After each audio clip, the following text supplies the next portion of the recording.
Quick Write with Ollie! Let's practice writing the uppercase F.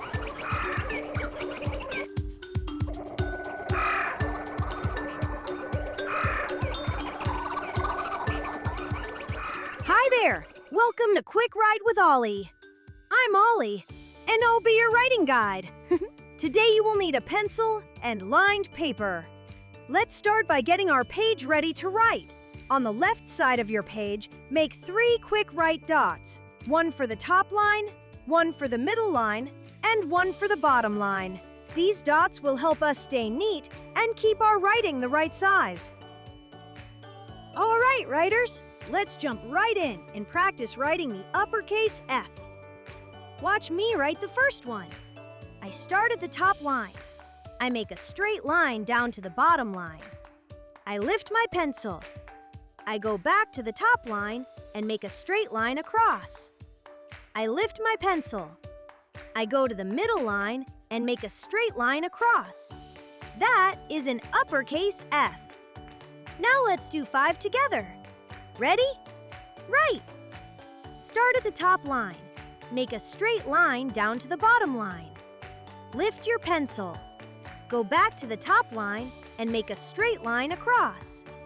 Lift your pencil. Go to the middle line and make a straight line across. Nice work! That one looks strong. Let's do another.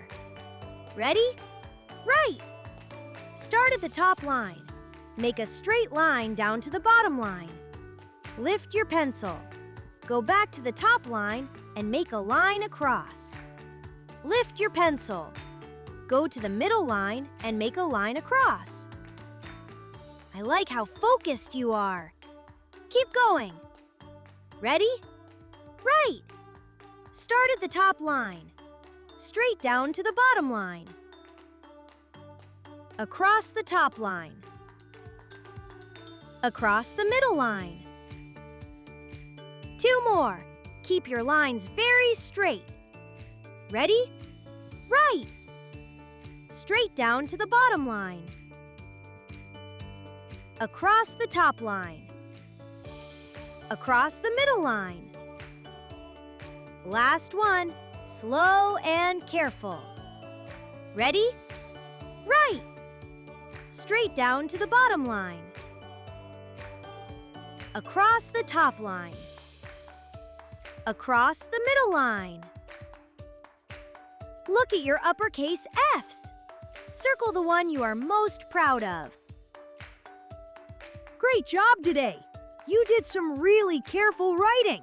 Remember, you can watch this video as many times as you want to keep getting better. Be sure to like and subscribe to the Hands-On Learning Lab. There, you'll be able to practice writing all your letters and numbers with me. Plus, find lots of other fun interactive videos. See you next time at the Hands-On Learning Lab.